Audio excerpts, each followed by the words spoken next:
You are now listening to The Perfect Prana with Kyah Ann.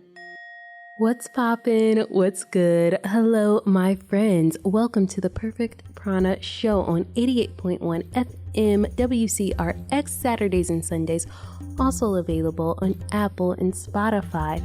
I'm your host, Kyah Ann, and also a girl who's obsessed with yoga. So if you love yoga, this is the perfect place to be.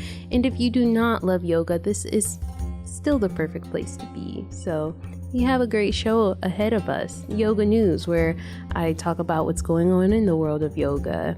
Yoga Heals, where I bring on a very special guest, usually another yoga instructor, and talk to them about their practice. And the weekly wellness challenge, where we get to practice self-improvement, because if we improve ourselves, we improve the collective, right? But before I get into all of that, let's just take this moment to center ourselves, to just go inward, find a little zen, if you know what I mean. So no matter where you're at, you're driving in your car, you're laying down, you're sitting on the couch, you're walking your pets, it doesn't really matter.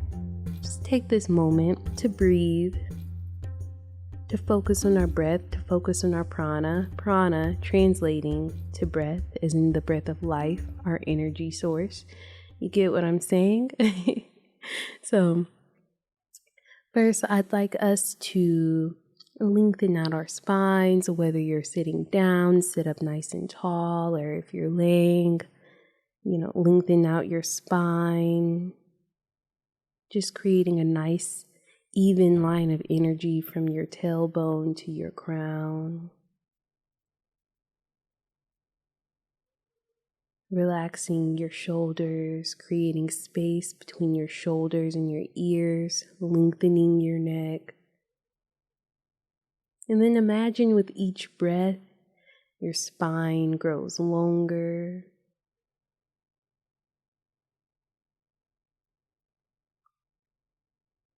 Soften your face, your jaw, your eyebrows. Maybe soften your gaze or close your eyes, depending on your circumstance. And feel stillness wash over your entire body. Notice as your entire body is still, the parts that are still moving, the subtle blinks in your eyes, the movement of your belly, and just notice the movement that is in our life. And then take a deep inhale through your nose, fill up your belly like a balloon.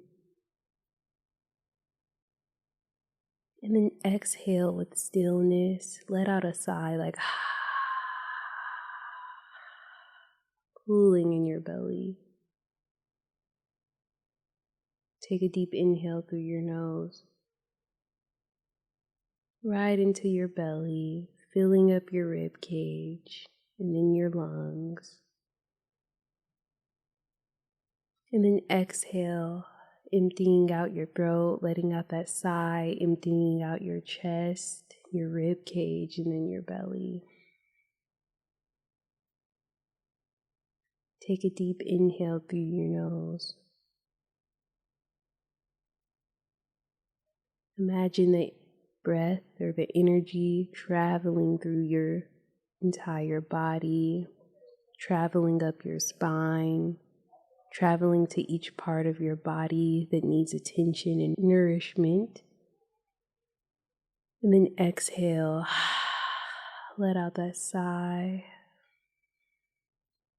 relaxing into your body, finding comfort.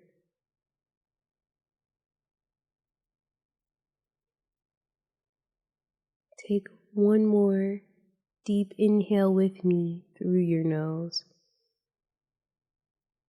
filling all the way up. And take an even longer exhale, sighing and emptying all the way out. I am centered. Let's get on with the show. Yoga news. This week's yoga news. February 20th was National Comfy Day. And I like a good comfort conversation, a good comforting conversation, you know what I'm saying? So I kind of wanted to talk about this. Basically, this day is all about being cozy and comfortable. The Comfy Bros, they created a wearable blanket, so then they made this day to basically market their product or whatever. But people still take this day as the opportunity to wear cozy things, be in cozy blankets, eat comfort food, do comforting things. And I am with it.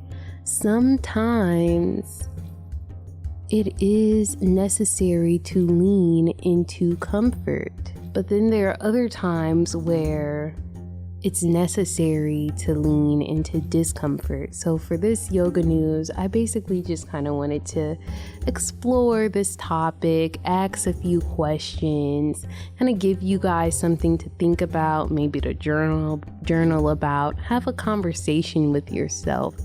Comfort feels good. All of us want to do what's comfortable. We're seeking comfort. Everything that we naturally do is in the direction to bring us comfort, whether that be through food or substances or activities or people. I don't know. There's a lot of different things that could make us comfortable. When I first saw this, I was thinking like, oh yeah, yoga makes me comfortable in my body. And it's like, in one aspect, yes, but then in other aspects, maybe not. And I'm not going to say yoga. I'm going to say movement, because that's where my journey started. It started with movement. It did not start with yoga. So I'm thinking exercise, movement, it makes me comfortable in my body. And look, in one aspect, yes, but then in other aspects, no. So in yoga, and I'm sure a lot of people have learned about this or been faced with this, but in yoga, I learned it as finding your edge, the line between pain and challenging yourself. I hate to say it, but there is no growth in comfort. There's no growth in the comfort zone. All growth is innately uncomfortable. People say growing pains for a reason. But the question here is, how uncomfortable should I be to grow? How easy should growth feel? And I can't answer this for anybody. Like, I can't give you the answer. Like, only you know how easy it should feel.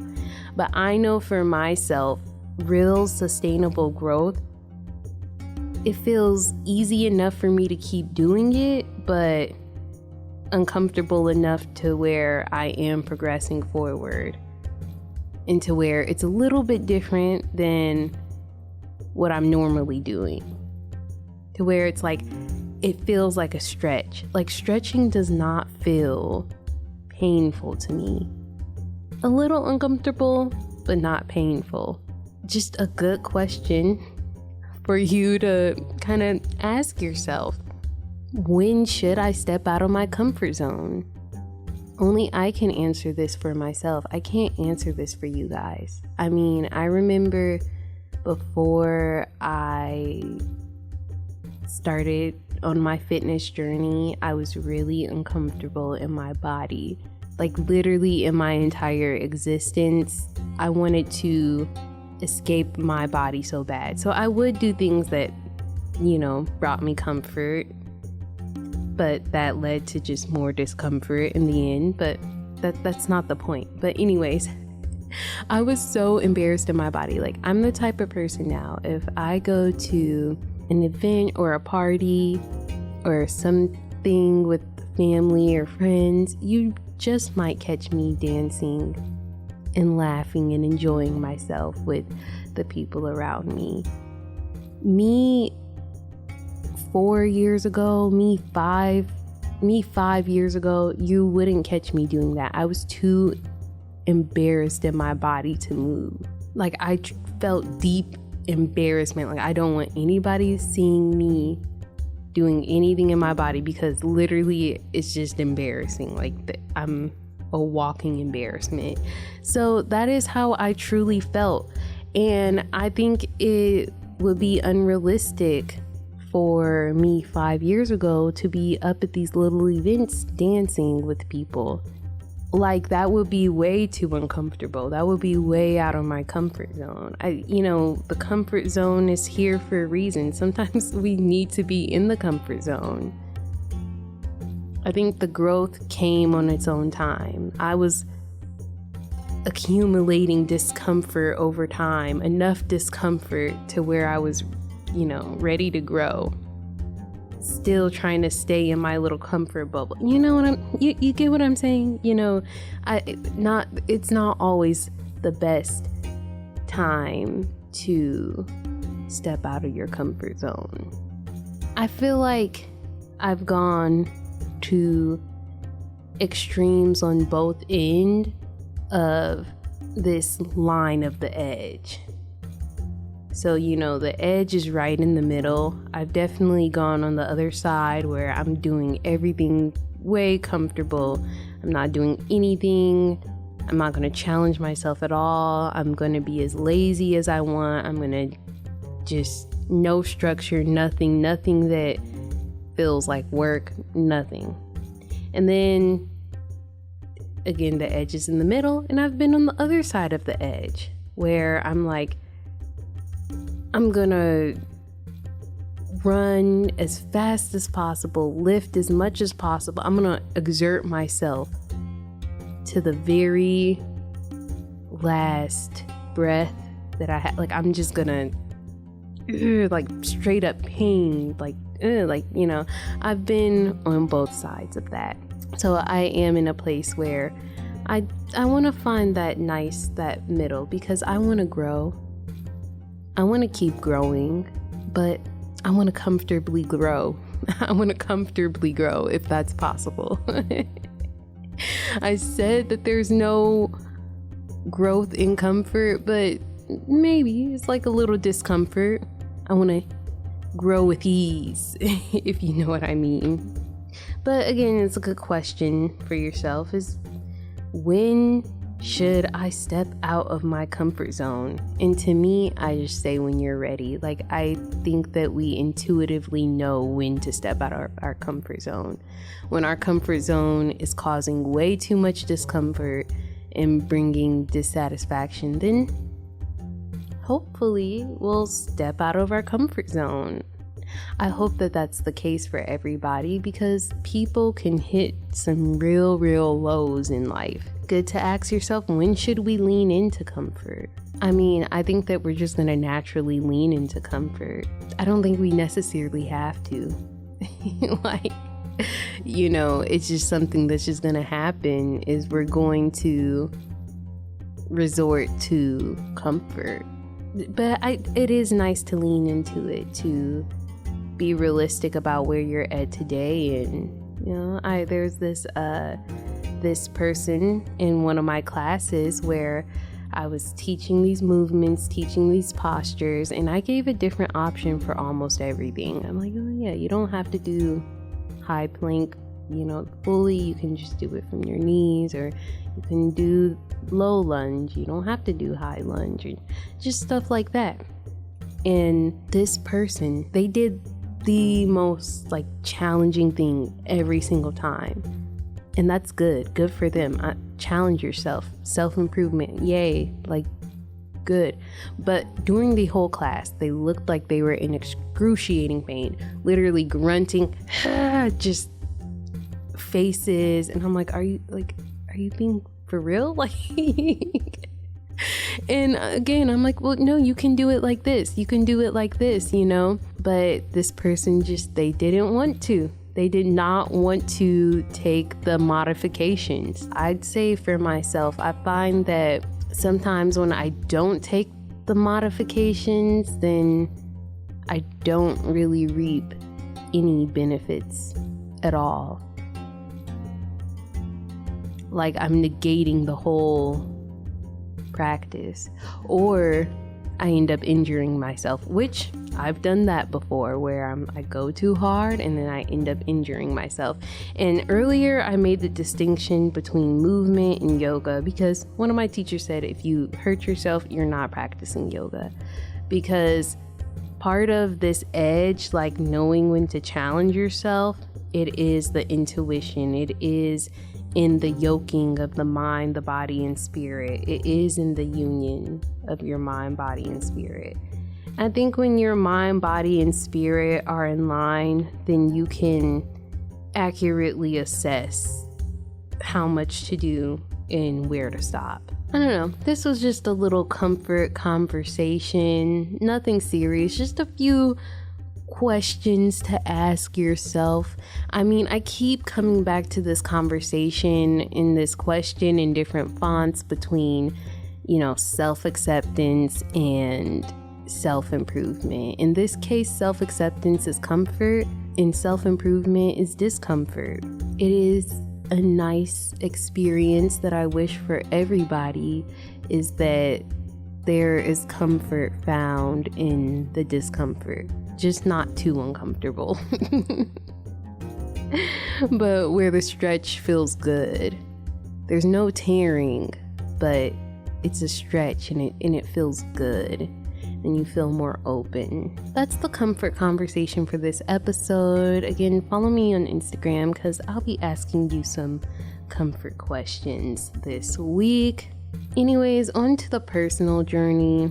I was scrolling on the gram, and I'm not going to disclose this person's Instagram, but this lady, she posted this reel of her talking and a long caption, and at the end of the caption she asked us as yoga teachers, what qualifies you to be a yoga teacher? And basically her whole point was these yoga teacher trainings are pumping out these yoga teachers, all these graduates, all these people can now become yoga teachers, and perhaps that's dangerous. I do feel a sense of responsibility as a yoga teacher to know as much as I can so I can give as much accurate information as I can and help as many people as I can. But I definitely go through an imposter syndrome where I'm like, I don't know enough. I'm not qualified enough to teach this. Like, who am I? Like, who do I think I am getting up in front of this class and telling people what to do? Like, that just is like, are you for real? So I've been in deep thought about why I do what I do. And let me tell you this. I do not do it for the money because I am literally the brokest I have ever...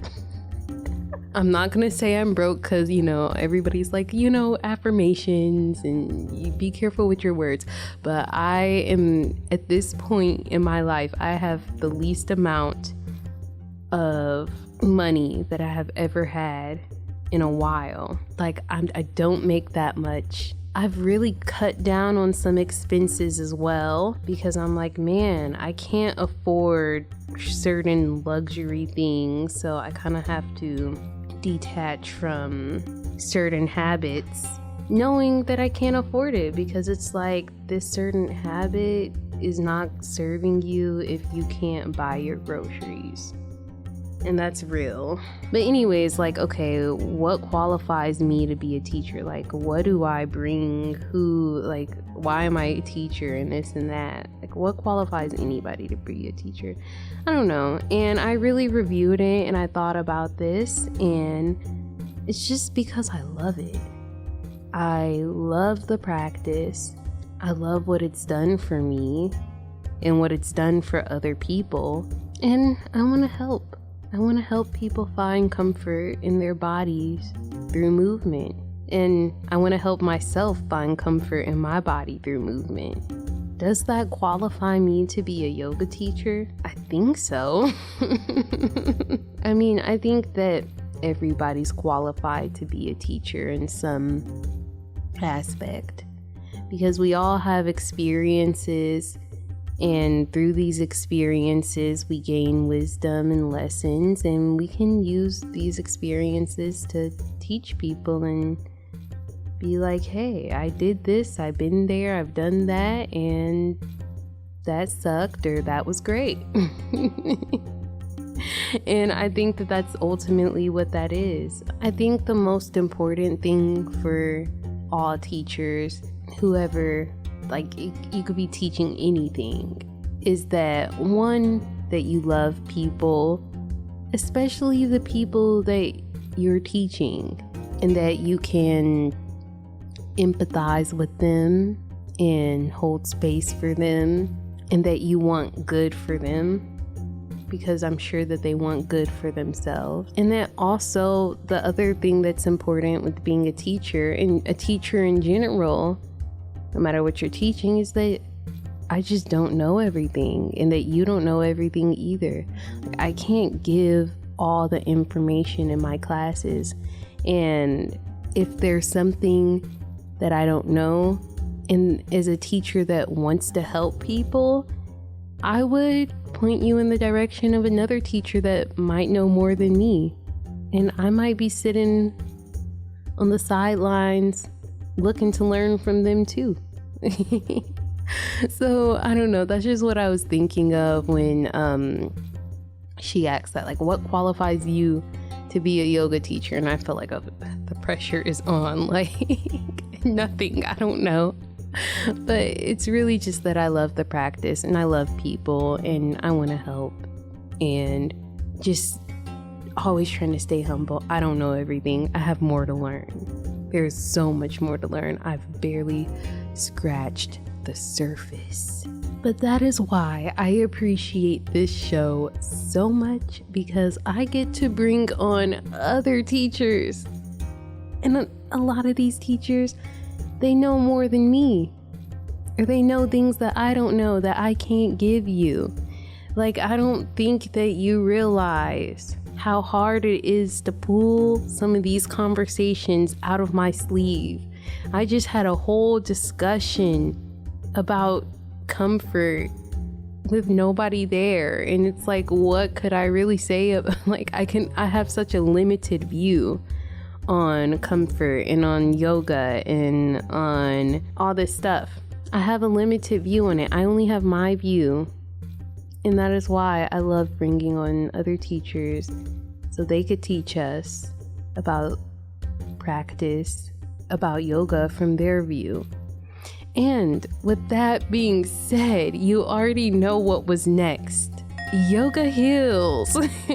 This week's guest, Lena, she was actually in my teacher training. Lena Conlon is a yoga teacher and a writer. She currently leads Mindfulness in Yoga and Power Vinyasa at Midtown in Palatine, Illinois. Her mission is to bring people together and to encourage people to find sense of mindfulness in their day. She feels that if people can leave her classes feeling happy in their bodies and in their minds, then that is her ultimate goal. Thank you so much for coming on the Perfect Prana Show. How are you doing? I'm good. Thank you so much for having me. I'm honored. It's been way too long. How have you been since teacher training? I've been good. I kind of dove right in, and I found that job at Midtown through a friend who worked there. And I was actually taking class at Yoga View in Wilmette. I was taking Deb's class, and she was like, they're hiring over at Midtown. Send me your resume right now. And so I was like, okay. And then it was really fun. I was really nervous for my first audition for a class, because the last time I had done, and this was in October, around October. So the last time I had actually ever practiced really was in our last class for yoga teacher training.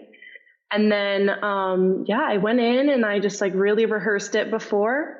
And then I got hired and I started my first class, which was really fun. Oh my gosh. Well, congratulations.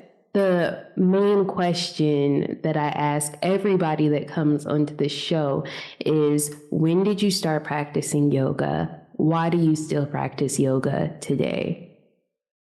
So the when question is sort of like on and off for years, ever since I was in high school, really, because I think it was introduced in high school and then, Instagram, it was very trendy. So you see stuff and you like try certain poses and things like that. So it was more self practice, self taught. But I didn't understand, as much as we learned in our teacher training of like how to even really put together a class or to even practice, because I never really took a yoga class. It was very much just me seeing poses and trying to imitate them.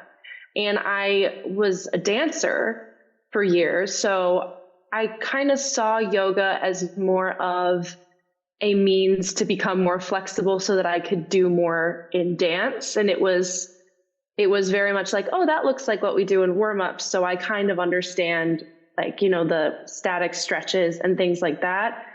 And then my mom actually did a yoga teacher training, and she was the one who gave me the idea. She finished hers and she was like, it was amazing. It was the most life-changing thing because, I feel like we will all experience this when you go through a yoga teacher training, you just want to talk to everyone about it because it's so like magical for a while. And so our training that we did together was the first time I ever really consistently took class. And the answer to why I keep doing it is like, I think, and tell me if you feel this as well, but like after I've done it for almost a whole year now, it's sort of addictive. Like it becomes like I have an itch to do a practice because the way I feel after a class or the way I feel after I just even do a couple of poses is so great. And I feel so like at home in my body and I feel very in control of, my limbs, and you get a very peaceful feeling. At least I do after I finish a class or I finish, doing my own practice. So now I can really tell, like when I go like a couple of days and I don't do class, I don't feel good. Like I really don't feel good mentally. I don't feel good spiritually. I don't feel good physically. My muscles start to tighten up. So I feel like I'm stuck now. Like I have to keep going. Otherwise I know how good I can feel. And so you kind of, you're like, well, I should really go do a flow because I know I'm going to get rid of this achy feeling or this bad feeling. Or if I'm stressed, it's like, well, I could just go do yoga and then I probably would feel better and be able to solve this problem afterwards. I like that you said, look, it's sort of addictive. Yeah. And that really resonates with me. And I would say in general, because before the training, I was really into working out, like I'm running, I'm going to the gym, and I was always like, okay, I'm going to do some yoga or like some stretching after my workout. But I always found like once I found refuge in movement in my life, movement then became addictive. But the part about, I will say, that separates yoga and other movement for me is that yoga has allowed me to have certain discussions about my life, about who I am, how I feel, that I guess other movement hasn't really included in it. Like in our teacher training, we were having the most engaging conversations ever where I'm like deeply thinking about my life and how I act and how I behave. So addictive is the right word. I mean, I don't know. I feel like maybe there are positive addictions. Yeah. I mean, and even with you talking about our teacher training, I feel like part of why it is such an addictive type of movement, because I like what you said about how like you start to need movement in your life. Because I think as people, we do need that, especially since society kind of forces us to not move as much. We're sitting in desks all day, whether it's school or work. But like what I feel like we all experienced in our yoga teacher training, especially with that group, which was so great. And shout out to everyone. I miss you all so much. But it was like, it's very emotional. It can be emotional for yourself, or it can be emotional as a group. Like, we were crying on the last day because I was like, no, this group of people, and like the energy in the room every day when I would see everybody and we would just like experience something so personal, but also so like connective with each other was so amazing. And like, I took Tom's Ashtanga class at the Wilmette Yoga View, and a couple other people from class were there.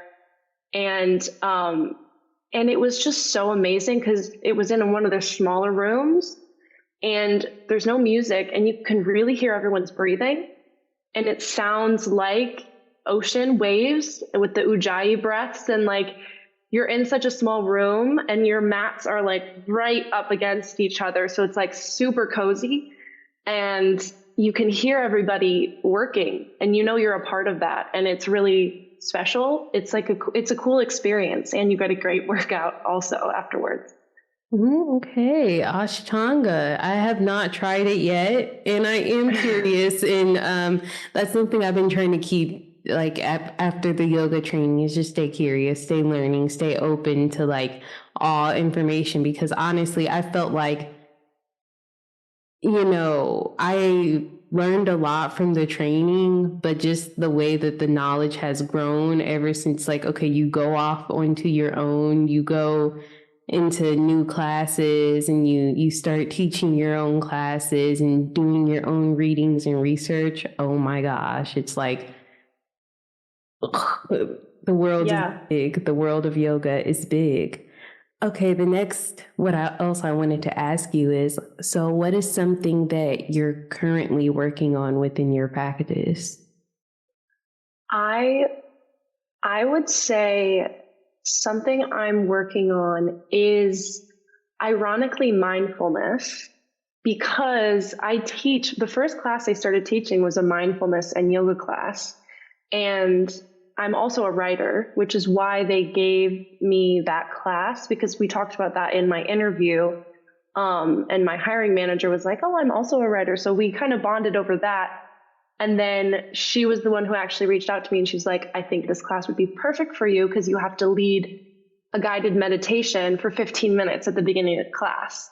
So it's a very gentle flow. And the first 15 minutes, everybody just sits and it's just me talking. And I have like, ambient tonal music sort of slowly coming in the background.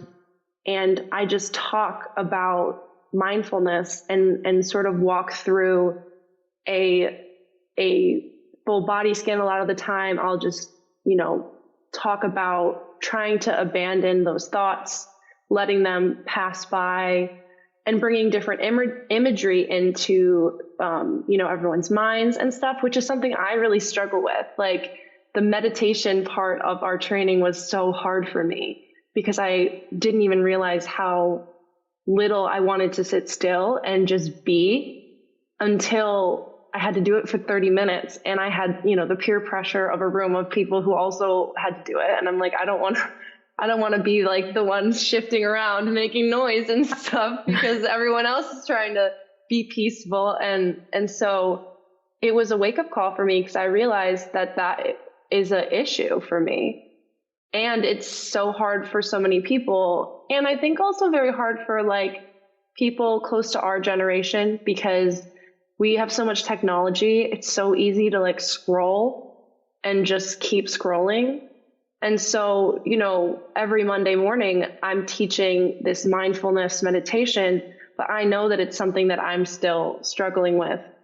So I think that keeps me like seeking and like in awe, like you said, of learning more about that, because everything that I'm trying to help, the people in my class with for having that meditation and really letting go of thoughts and feelings that might be weighing down is that I am also trying to always do that for myself every day. And so it keeps that fresh, I think, because I have an obligation to other people to be on that journey for myself so that I can give them the best class every week that they deserve. And so it's something that's really helpful for me that I have to teach that class, but also that I know I struggle with a lot. And that's why I think I try and approach it very much as like a don't be mad at yourself for not being good at this. It's really hard. And even I find it really hard. I am completely with you. I will say, I feel like me teaching keeps me practicing. And I mean, I know that, I've been dedicated to movement, so I'm going to do something every day. And I like how convenient doing yoga is for me. Just because all you need is your mat. If even that, you don't even need your mat. You can just use the floor. You can literally exist and practice yoga. I will say though, in class, I will be more motivated to do some of the things that I'm teaching, or I'm I really want to teach this, but I have to do it and understand it and kind of really build my practice with this, because I guess maybe I'd feel like a hypocrite, or maybe I'd feel like, I don't know what else to tell you guys because I didn't do it myself. So I'm teaching definitely keeps me practicing. But what I wanted to ask you, mindfulness, I feel like it is still hard to understand for me, and for a lot of people. They're like, what even is mindfulness? What does that mean? So what is mindfulness to you, and what does it feel like? I think a good definition of mindfulness would be being present in your mind and in your body in the exact moment that you're in. And that's actually why it's such a struggle for me, because I'm such a planner. I love to think ahead. And the more and more you think ahead, or the more and more, you're getting lost in a doom scroll online, or you're, consuming all these different types of media, you're watching a TV show. So you're not really in your present body, in your surroundings. You're off in some other land somewhere, or, you're looking at what's going on the internet and celebrity culture, and you're keeping up to date on all of that, or you're thinking ahead to okay, what am I going to do next week? What do I have to do? Or even you're thinking to the past, where you're reliving a conversation you had, thinking of all the things you could have said that were different, or having an argument with someone in your head where you're I should have said this because I would have gotten one over on that person or something like that, which everyone kind of has a tendency to do because we're constantly thinking about our experience. And so in class, and just anyone who's trying to practice mindfulness, I think would try to just start to focus on what does my body feel like right now? What are some feelings I'm having right now? And what do I think about them? And then can I let go of those thoughts and just sit here with my cup of coffee and not watch a YouTube video while I drink my coffee and eat my breakfast this morning? Can I just sit and enjoy my food and look at the sun and enjoy the moment, or, sit with someone and not even really have a conversation, just enjoy the company of someone, or, just try to get rid of all of the constant thinking and just be oh, wow, I love this moment. I'm never going to get this moment again. It's never going to come again. We might have lots of Sunday mornings, but this one will never happen again. So trying to just have a moment where you think about that and find times in the day to really reconnect with yourself in the present time that you're in, and how your body feels that day, how your heart feels that day, how your spirit feels that day, all of those kinds of things help. I think a restart is the best way that I can explain it, of how I feel, is that it sort of gets you back to the starting line and then you can go off and continue to think and plan and do all the things you have to do and all of that. But to have moments where you just check in with yourself can be really helpful in just eliminating anxiety or whatever might come up. So now that you've picked up some knowledge, some wisdom about mindfulness and all that great stuff.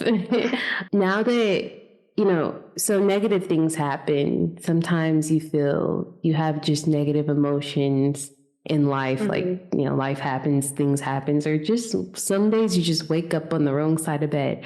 How do you practice mindfulness when those negative emotions are there? Because it's easy when it's like, okay, in this moment, I feel great. In this moment, the sun's shining. I feel thankful. I don't have to go to work. I don't have to go to school. I'm just chilling, whatever. And you could be more in the moment. But then other times it could be like, this is happening right now. And this is about to happen, or this just happened. I just argued with this person. How do you practice mindfulness in the hard, cloudy moments? That is a great question. And it isn't as easy, you're right, as like focusing on the positive moments or when you feel good. But I think a lot of the time when you are having a negative feeling, or, you wake up on the wrong side of the bed and you don't even maybe know why, a lot of the time, I don't want to say forcing yourself because it seems, very un-yoga to be forcing yourself to do anything, but like really convincing yourself to sit with the uncomfortable feeling can help you get over the uncomfortable feeling. And sometimes it's not that simple because it's maybe a bigger tragedy or something that is going to persist a little bit longer. But, even if you give yourself like 15 seconds and you're like, I'm not going to push this feeling away for 15 seconds. And I'm just going to sit and try and figure it out. Maybe you don't know why you're feeling that way and you want to try and identify it, or you just need to feel your feeling. And a lot of the times, if you just sit there and feel it, or even let yourself cry, or let yourself be frustrated and let the feeling be felt, it will go away, or it will make sense to you. And then you can sort of address it once it makes sense to you. And even if it doesn't, you've still let yourself try, I guess, or even just connected with your body, made yourself feel, capable of dealing with it. Sometimes maybe it's even just reminding yourself like, okay, I might be feeling like this, but I've gotten over things like this before. I've always been strong enough to deal with it. I've always been capable. Maybe it's about affirmations, like reminding yourself like, this may be uncomfortable, this may be hard, but I believe in myself and I know that I'm going to be able to handle this situation. That can be helpful because at the end of the day, you have to be your own advocate and best friend is, what I think everyone says, you have to be your own best friend. But sometimes that means like you have to go sit with yourself and be like, okay, bud, like what's going on here? Like, how are we feeling today? How is this, happening for us? What do we need to do? Or maybe we just need to do a stretch or sit in a yin pose for a while and just breathe. And just start to breathe and let your lungs inflate and deflate and focus only on that. And then you can get yourself through that feeling. So yeah, I think mindfulness doesn't have to be positive. And sometimes it can be really effective if it's not positive, if it's just genuine and real for whatever you need in that moment.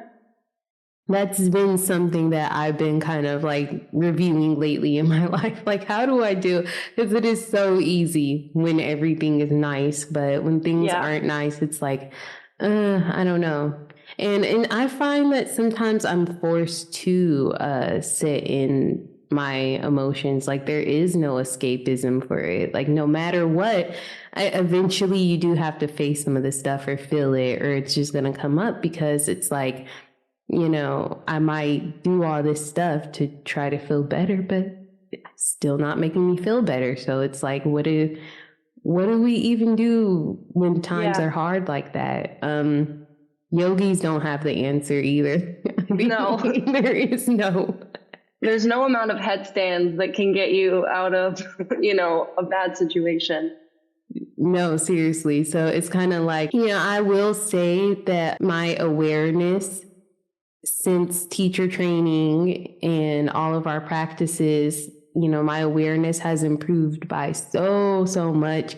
But the emotions, like, they never stop. Like, everybody still deals with days when it's like, ugh, I'm anxious, I'm jittery, I don't know what to do next. So I guess, do you have any like philosophies or anything that you carry close with you, that you keep at the forefront of your mind? Yeah, I think I don't know if I think of it as a philosophy, but I think maybe thinking of it as a philosophy is a good thing. But I definitely think something I try and bring to every class is like compassion for yourself and for the people around you. Like the way that I end class every day before we say namaste is like, send yourself love and light and gratitude for showing up for yourself in your practice. Because sometimes the hardest thing is getting out of bed and like deciding to go to an early yoga class. And so I kind of want to send the idea out to everyone who comes to my classes and to myself, because a lot of mornings, I teach at 6:45 a.m. on Monday mornings, and I'm not a morning person. So I am like rolling out of bed at like 5:40, and I'm like, this is the worst. And I don't wake up as the like peaceful yoga teacher that I have to be once class starts. But is that like showing up is enough a lot of the time. Like just trying and not even finishing a full class, but even just doing a few poses or trying to do some kind of movement that day or trying to do something positive for your body. Because yoga is a very healthy thing for people to do. It's prescribed by a lot of doctors for people with injuries for that reason. It's a very accessible form of movement for a lot of people. And, we talked about how there are people who do chair yoga for maybe, more elderly communities and things like that. So, promoting the idea that just showing up is enough is something I think sometimes might get overlooked because, you're like, oh, I want to be able to do that pose and I want to be at this goal already. But maybe celebrating the fact that you didn't decide, oh, I'm going to blow off class today is enough to be excited about and happy. And like, that's a little win for you in the day. So I think, that would be my philosophy is showing up is enough. Showing up is enough. Yeah, something's better than nothing, honestly. Yeah, exactly. Even if you just show up and you just do child's pose the whole time. Yes. Okay. Sometimes that's the best class ever. I mean, that's very relaxing is to just sit in child's pose. Maybe that's what you needed that day. Look, I showed up, and yes, compassion. I've definitely been wanting to get as much as possible and, receiving it and then also giving it, realizing it's a two-way street and like not just giving it to other people, but like you said, to yourself, you find that it's cyclical. Once you're more compassionate for yourself, you're more compassionate for others and vice versa. And I'm recognizing it's a part of emotional intelligence, which I feel like that's almost synonymous for mindfulness. It's kind of like in the same camp, to be emotionally intelligent and to know how to effectively communicate your emotions and actually solve an issue or a disagreement or whatever, there is a degree of mindfulness and being present with that person and being able to hear them and understand them, to feel for them, and to vice versa. So it's the mindfulness practices are needed for relationships. Okay, so the last thing that I wanted to touch on today is National Comfy Day. Hashtag National Comfy Day. Oh, I love that. What are a few things that make you feel comfortable in your body, or that just, bring you comfort? Is this like pertaining to yoga or just in general? I mean, just in general, but it can include yoga. So, well, definitely doing yoga. The post class feeling is like when I feel the most able to do whatever I have to do that day is right after yoga class. It's such a nice, I feel like my head is so clear, and I feel like, during class, especially if it's like a power vinyasa or level 3, hard class, you might be standing in a pose and you're like, oh my God, I can't do this anymore. It's so hard. I'm gonna, I can't do this anymore. But then, once you finish class, your muscles feel all used and relaxed because you've stretched out, and you really feel that you feel like your blood pumping through like all of your body, and you feel very alive, I think, in those moments. At least I do. And then also like just getting cuddly on the couch, lighting a candle, like making a cup of tea feels very comfy. Wearing like oversized sweatshirts and oversized sweatpants and just being in like a puddle of cozy material, I feel like is when I feel the most comfy. And then, having my dog on my lap and then watching a show, I feel like that's a comfy vibe. Maybe a snack. I don't know. I literally just made you describe your tonight plans. Yeah, now that you mention it, now that I know it's National Comfy Day, that's exactly what I'm going to do later. Yes, it's definitely important to get as comfortable as possible in your body. And again, that's something that helps us practice mindfulness. So thank you so much, Lena, for coming on here and talking. Oh, exactly a half an hour. I said I was going to shoot for half an hour, and Perfect. We're kind of there. So there we go. Before we go, I ask all of my guests if you could lead us through a pranayama, and like you mentioned, a mindfulness meditation for just a few breaths, a few minutes, or however you'd like to structure it. Yeah, awesome. Okay. So I'm going to turn on my yoga voice, which is different from my normal voice, which I always laugh about. So yeah, but flutter your eyes closed. Take a deep breath in and out. Bring your awareness to the top of your head.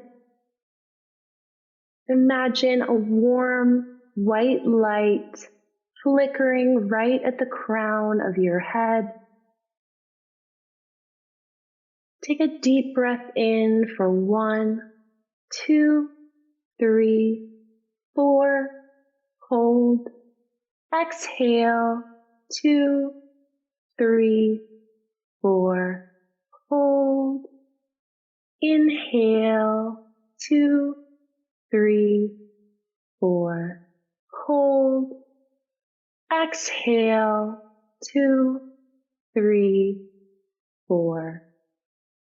Imagine this warm white light starting to travel down your forehead, over the back of your head, into your eyebrows, into the tops of your ears.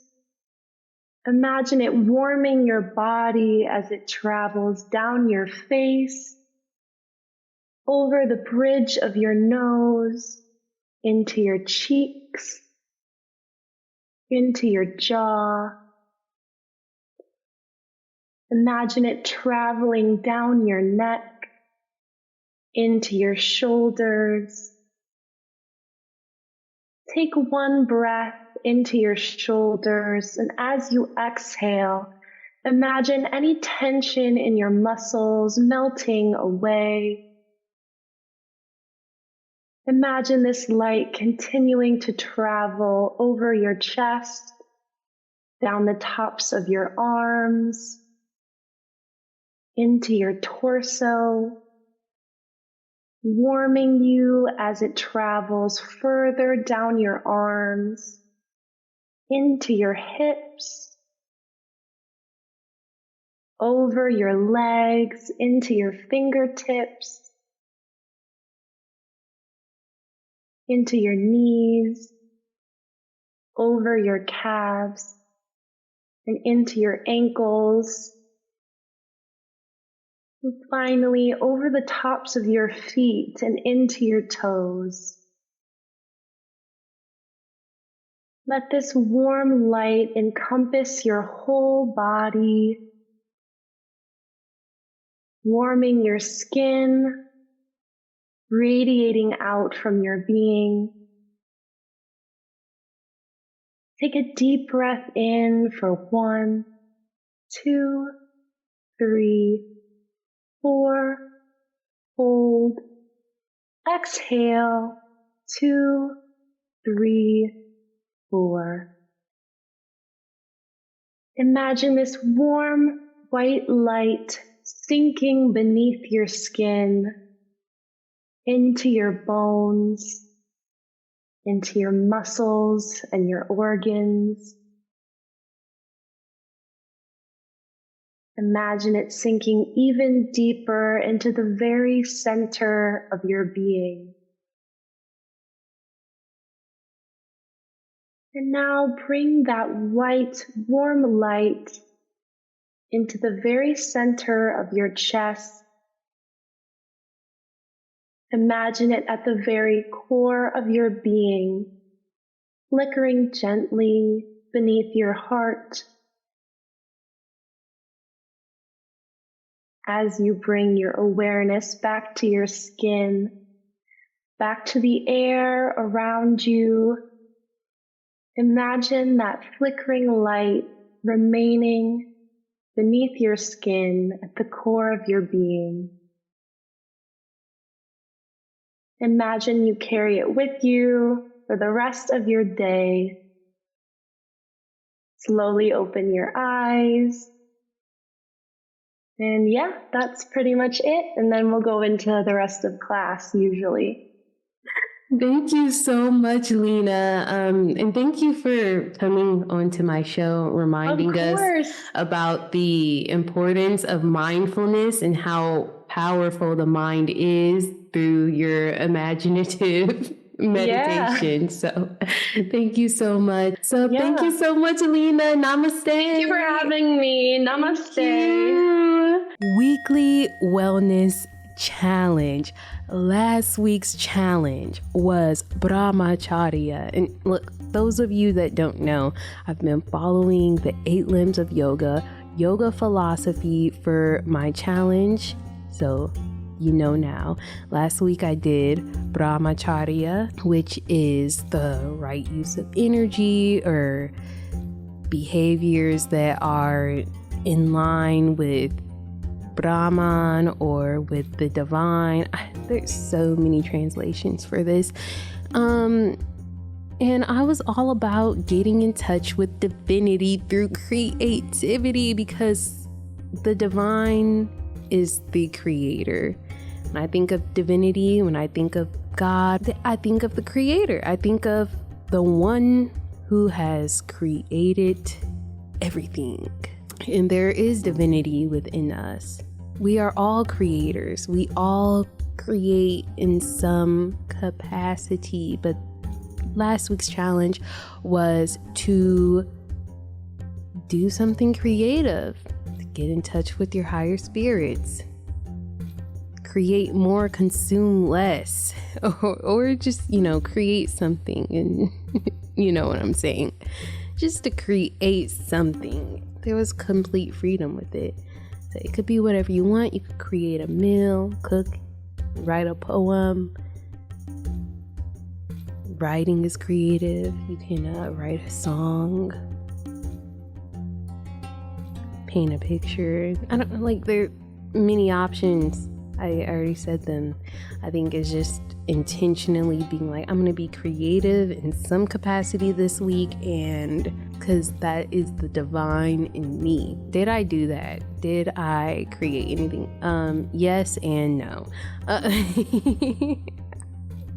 You know, in one aspect, yeah, like I'm literally creating a show right now. Like I literally create. Honestly, this show keeps me grounded in a certain aspect because it's just like something that I have to be present for every single week. So it does give me a little bit of focus.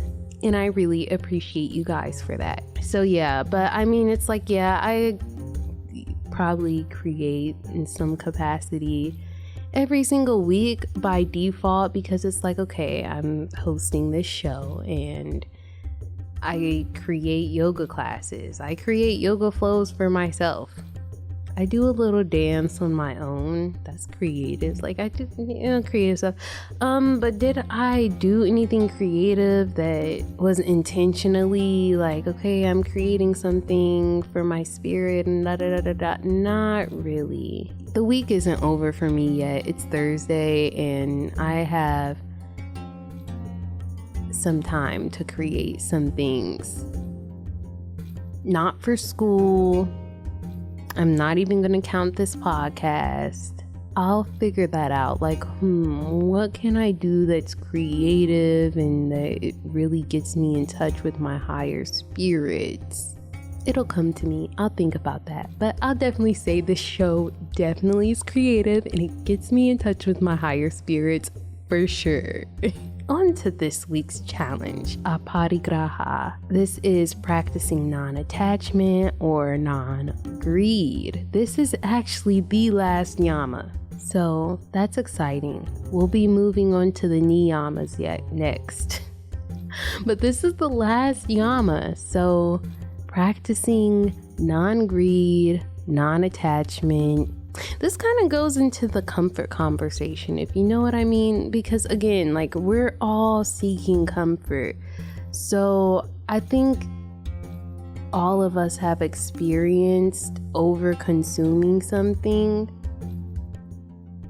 because we think that that's where the comfort is and that that's gonna make us comfortable, and it might in that second, but then sometimes no. Or sometimes we think, like in the case of like running, I'm doing all this hard, gruesome, brutal workouts, trying to find comfort in my body, thinking that, okay, this workout's gonna change my body, and then once my body's changed, I'm gonna be comfortable. But in that moment, I was literally like dying.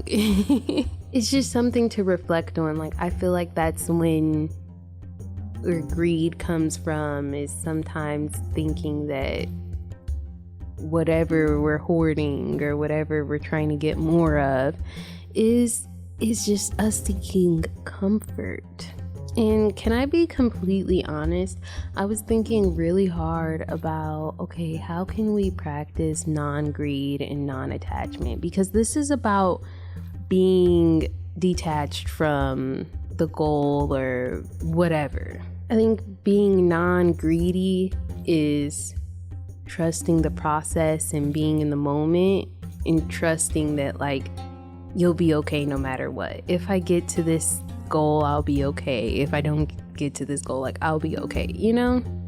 Greed is the line between needs and wants. Like you have what you need on the left, then in the middle you have greed, and then on the other side of that is what you want.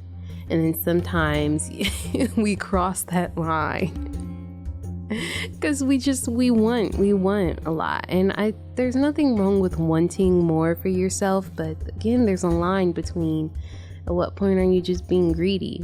Be grateful for what you have right now, right? Yeah, I don't know. And I can't answer that for anybody. Only you know when you're being greedy. I mean, some people might classify you as greedy, and that's problematic because nobody likes greed. People generally don't like greedy people. So yeah, and it does cause problems in relationships to come off as a greedy person. Ultimately though, there is a line between what you need and what you want. So I can't say for anybody, okay, now you're just doing too much. Now you're just being greedy. Maybe I could say that for billionaires. I don't know. Another translation for this is non-possessiveness, if that helps anybody understand what aparigraha is. Not getting my nails done was an act of me practicing non-greed. Because at that point, my wants were definitely harming me, and it's not a need. So, but you know what I do need? I need groceries. So I had to make the decision. Have that real conversation with myself. And who cares about this? What's the challenge this week? There is none. It's a reflection time period. And I didn't want to do a challenge because I'm like, this is about non-attachment. I don't want to set any type of goals to where you feel obligated, or where I feel obligated to, where I have to do something and I have to measure something. I have to have at least one journal prompt. I have to have at least one creative activity done. I have to have this done, or by the end of the week to complete this challenge. No. There is no goal here. There is no goal for this specific yama. And what's funny is this week I was faced with this question from my yoga class: was practicing for the sake of practicing with no goal in mind. Is that possible? What does that look like? Is that necessary? And sometimes it really is. It's important to just do something because it makes you feel good. It makes you feel good and it's not harming you. I feel like that needs to be added. There is no super overarching goal that I'm trying to reach. Zoom into the small picture right now. What in this moment do you need to do to be a better person so you could be better for the world? And then then you're good. You're Gucci. It's not that once I get this $1 billion or this headstand or this iPhone or this relationship or whatever, once I get this, then I'm comfortable, then I'm Gucci, then I'm good, then I'm enough. No. It's important to have big overarching goals, but the small day-to-day steps and wins, focusing in on that, being in the moment, practicing for the sake of practicing something just because you love it, it is important. Sometimes that's where the real growth is. We can, in fact, be greedy with self-improvement, and that's something to think about. I don't know. But I just encourage everybody to think about ways that they can find that line between wants and needs, comfort and discomfort. But there is no goal here. There's nothing that any of us have to do to... Initially I was thinking, I don't know, throw something away that you don't need, this and that, and don't hoard. There was actually, I looked up something on the internet and ways to practice non-greed, and this was actually a good one. They said make a list for when you go in the store, or have a set budget for when you go in the store, and don't overspend or go over that amount when you go shopping. That was a good idea. I mean, in Japanese culture, they say only eat till you're 80% full. I mean, that's interesting. I don't know what that feels like though, because it's like only you know. You really have to be really intuitive for that. That's an interesting concept, because maybe you only need 80% of the food that you're actually eating. There is no specific challenge for this week because we are being non-attached queens and kings. Thank you so much for tuning in to the Perfect Prana Show. This is the 5th episode, so you guys are some ride or dies if you're here, and I love you. You're listening to the Perfect Prana Show on 88.1 FM WCRX. Also available on Apple and Spotify, where I post extended versions. So if you want to hear more, then listen to Apple and Spotify, because I post the lengthy stuff. But before I go, I'd like to end with a quote. And I actually got this quote from the Holy Quran, because it really ties in. And it's a very short quote. And, you know, there's a lot of different translations for this, but this is chapter 2 of the Holy Quran, named The Cow. I can't give you the original language for this, but chapter 2, verse 153. And I'm only taking a small part from this quote. It's just to seek comfort through patience in prayer. The translation that I have says something a little bit different. Seek assistance through patience in prayer, but in the name of comfort, I wanted to go with this translation because it kind of ties in with the episode, and it is kind of like a reminder to kind of end this whole discussion I've been having this entire episode, is that like sometimes that's where the comfort is in trusting the process. That is like being patient. Like, I know that I'm gonna get where I need to go as long as I'm doing what I'm supposed to be doing, and I trust that I will be okay.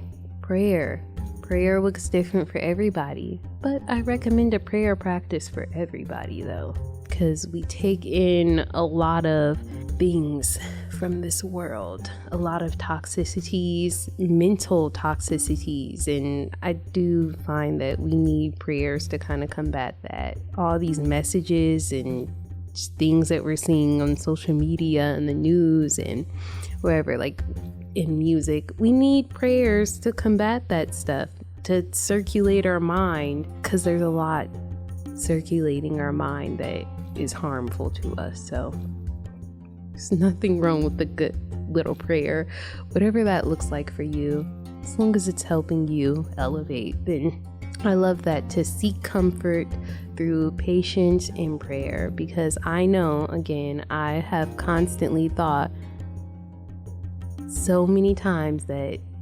comfort, enlightenment, this peaceful state, whatever I'm looking for, it is in this substance, it is in this thing, it's in this place, it's in this time.